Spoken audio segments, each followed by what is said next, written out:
If you're so unhappy, why don't you move out? My mom said. I covered $13,000 in utilities, groceries, and repairs while they took over my house.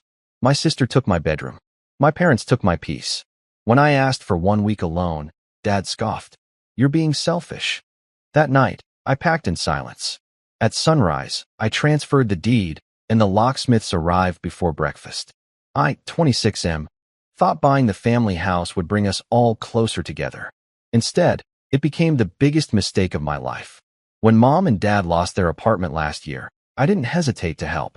I had just closed on our childhood home after the previous owners put it up for sale, and it felt like destiny. The 3-bedroom house on Maple Street where I grew up, where we'd had Christmas mornings and birthday parties. It was supposed to be perfect. Dad seemed relieved when I offered them a place to stay temporarily. Mom hugged me and said I was saving their lives. My sister had been living with friends since college, bouncing between couches, so I told her she could move in too. We'd all be together again, like the old days.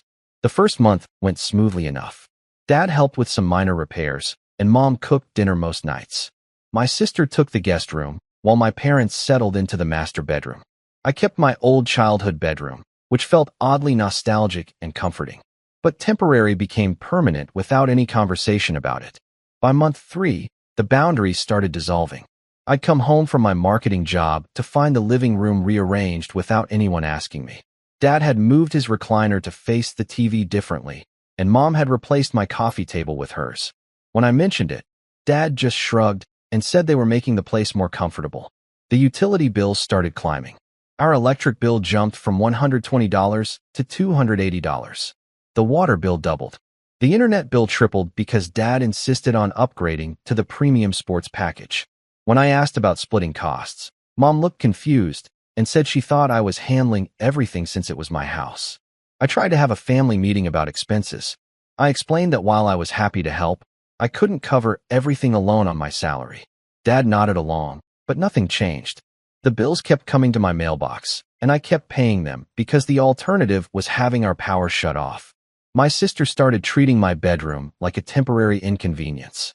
She'd borrow my clothes without asking and leave her makeup scattered across my dresser. When I protested, she reminded me that she was still sleeping in the smallest room. She suggested I should move to the basement since I was at work all day anyway and barely used the room except for sleeping. The breaking point came during month 6. I'd been covering groceries, utilities, small repairs, and even helped Dad fix his car when it broke down. The total was approaching $13,000, and my savings account was nearly empty. I walked into my bedroom after a particularly stressful day at work to find my sister reorganizing my closet. She was folding her clothes into my drawers and hanging her dresses next to my suits. She looked up casually when I entered and explained that she needed more space, and since I wasn't using most of my closet anyway, she figured I wouldn't mind sharing. Her tone was matter-of-fact, like she was doing me a favor by organizing. I told her firmly that this was my room and my space, and I needed her to move her things back to the guest room.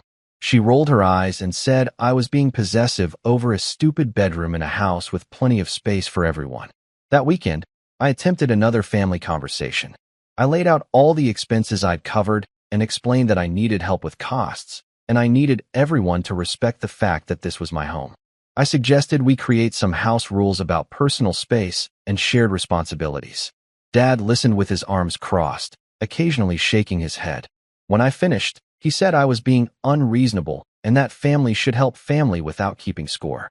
He pointed out that they'd raised me and put a roof over my head for 18 years without sending me bills.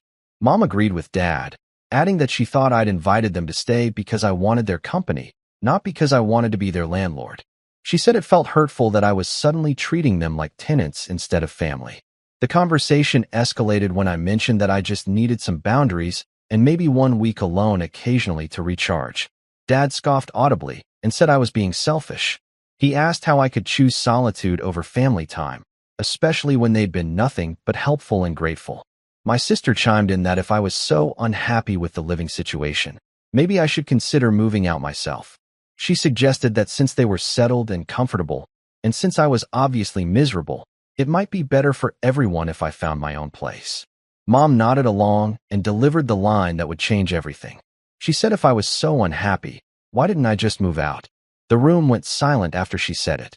I stared at my mother, the woman who raised me, who taught me to be generous and kind, essentially telling me to leave the house I owned, the house I'd bought with my own money, the house where I'd been supporting all of them for 6 months. I didn't argue. I didn't yell. I simply nodded and said I'd think about it.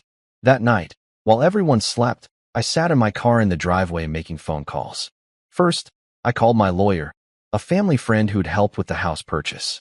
I explained the situation and asked about the fastest way to transfer property ownership.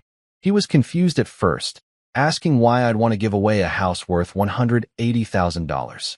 I told him I wasn't giving it away. Next, I called a real estate agent I knew from college.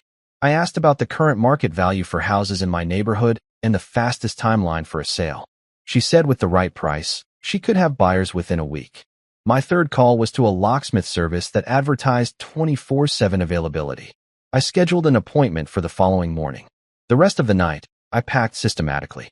I took only what was truly mine: my clothes, my electronics, my important documents, and a few sentimental items. I left behind the furniture I'd bought for the house, the kitchen appliances, and anything that could be considered part of the property. I worked quietly, using my phone's flashlight to avoid waking anyone. By 4 a.m., my entire life was packed into my car and a small U-Haul trailer I'd rented online. At sunrise, I sat at the kitchen table with my laptop and transferred the deed. Not to them. That would have been too generous after everything that had happened. Instead, I listed it for sale at slightly below market value to ensure a quick sale. I left a note on the kitchen counter explaining that since they'd suggested I move out if I was unhappy, I was taking their advice. I mentioned that the house would be sold within the week, and they'd need to find alternative arrangements. I included a list of all the expenses I'd covered, totaling $13,247, and suggested they factor moving costs into their budget planning. The locksmith arrived at 7:30 a.m., just as I was loading the last box into my trailer. I had him change all the locks and install a lockbox for the real estate agent. I explained that I was selling the house and needed to secure it during the transition period. I drove to a hotel across town and checked in for a week while I looked for an apartment. Around 9 a.m., my phone started buzzing with calls and texts that I ignored. The first voicemail was from my sister, confused and slightly panicked, asking where I was and why there were new locks on the doors. The second was from Dad, angry and demanding I come back immediately to fix the lock situation. The third was from Mom, crying and asking how I could do this to my family. I turned off my phone and spent the day apartment hunting. Update 1. The house sold in 4 days to a young couple who paid asking price in cash. They were thrilled to find a well-maintained property with recent improvements that had come from my own pocket over the past 6 months. I found a 1-bedroom apartment downtown, smaller than what I was used to but completely mine. The rent was reasonable, and for the first time in months, I was only responsible for my own expenses. My family found my new address somehow, probably through my employer, and showed up the second week after I'd moved out. I watched from my window as they stood outside my apartment building, debating among themselves before finally leaving. Dad left several voicemails explaining that they understood I'd been stressed, but this was an extreme overreaction. He said families work through problems together, and running away wasn't the solution. He mentioned that they were staying with Mom's sister temporarily, but needed to find a permanent place soon.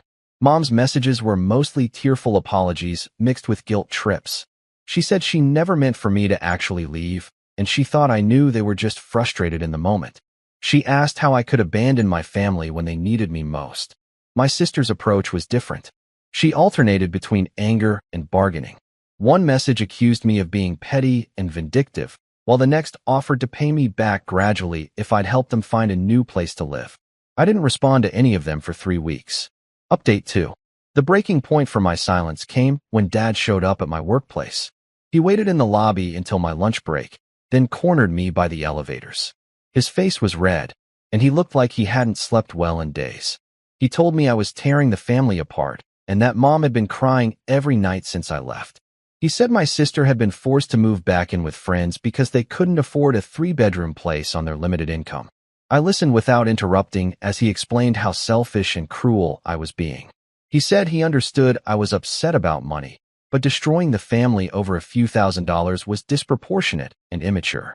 When he finished, I asked him one question. If the money didn't matter, why hadn't they offered to help pay any of the bills during the 6 months they lived in my house?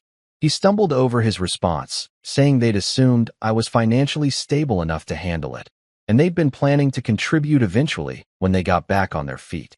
I told him I'd gotten back on my feet too, by removing myself from a situation where I was being taken advantage of by the people who were supposed to care about me most. Dad's expression shifted from anger to something that looked almost like understanding, but then he shook his head and said I was still wrong to handle it this way. That evening, I finally returned Mom's calls. She sounded relieved to hear my voice, immediately launching into explanations and apologies. She said they'd never intended to take advantage of me, and they were grateful for everything I'd done. She asked if we could meet for coffee to talk things through like adults. I agreed to meet her the following Saturday at a neutral location. Update 3. The coffee meeting was more productive than I'd expected. Mom looked exhausted and older somehow, but she seemed genuinely remorseful. She admitted that they'd gotten too comfortable and had stopped seeing the house as mine and started treating it as ours. She apologized for the comment about me moving out, saying it was said in frustration and she regretted it immediately. She explained that they'd been stressed about their own financial situation and had been grateful to have one less worry, not realizing how much pressure they were putting on me. I appreciated her honesty, but I also explained how hurt I'd been by the whole experience. I told her about coming home to find my sister reorganizing my closet, about paying bill after bill while feeling like a guest in my own home, about asking for 1 week of solitude and being called selfish. Mom listened without defending anyone, occasionally nodding or wiping her eyes with a tissue. When I finished, she asked what it would take for us to rebuild our relationship. She said she missed her son and wanted to find a way forward. I told her I missed them too, but I needed time to trust again. I suggested we start with occasional dinners out, neutral territory where we could reconnect without the complications of living arrangements. She agreed immediately, seeming relieved that I wasn't cutting them off permanently. Over the following months, we began rebuilding slowly. Dad took longer to come around. His pride was hurt, and he struggled to admit that they'd overstepped boundaries. But eventually, he agreed to family dinners at restaurants where we could talk without the weight of household responsibilities hanging over us. My sister was the most resistant to the new dynamic. She felt I'd been vindictive and could have handled the situation with more communication instead of what she called nuclear options. It took several months of sporadic contact before she began to understand that I hadn't abandoned the family. I'd protected myself from being exploited by them. Update 4. Final. A year later, our relationships have stabilized into something healthier than before. Mom and Dad found a small apartment they can afford, and Dad has been more consistent with work. My sister eventually found a roommate situation that works for her budget and lifestyle. We have dinner together twice a month now, alternating between restaurants and Mom's new apartment. The conversations are lighter, more respectful, and nobody assumes I'll pick up every check anymore. Last month, Dad brought up the house sale unprompted. He said he'd been thinking about everything that happened and realized I'd been carrying more weight than they'd acknowledged. He didn't exactly apologize, but he said he understood better now why I'd felt trapped. Mom has apologized several times for her move-out comment, and I've forgiven her. I know she was frustrated and didn't mean it literally, but it taught me something important about boundaries and self-advocacy. My sister and I have the most complicated relationship now. She still thinks I could have handled things differently, and maybe she's partly right. But I also know that 6 months of trying to communicate hadn't worked, and sometimes dramatic action is the only thing that gets people's attention. The money was never fully repaid, and I don't expect it to be. The $13,000 I spent was expensive, but it bought me something valuable. The knowledge that I can take care of myself and that I don't have to accept being taken advantage of, even by family. Living alone in my apartment has been one of the best decisions I ever made. I've learned to enjoy my own company, to manage my finances responsibly, and to set clear boundaries with people I love. Sometimes I wonder what would have happened if I'd tried one more family meeting or given them an ultimatum before taking such drastic action. But then I remember my sister reorganizing my closet like it was hers, Dad scoffing at my need for personal space, and Mom telling me to move out of my own house. I don't regret my choice. I regret that it was necessary, but I don't regret making it. The house sold to people who deserved it, people who were grateful for the opportunity. My family learned that my generosity wasn't unlimited and my patience wasn't endless. And I learned that sometimes the most loving thing you can do is refuse to enable people's worst behaviors, even when those people raised you. We're all in better places now, literally and figuratively. Sometimes burning bridges is necessary to build better ones.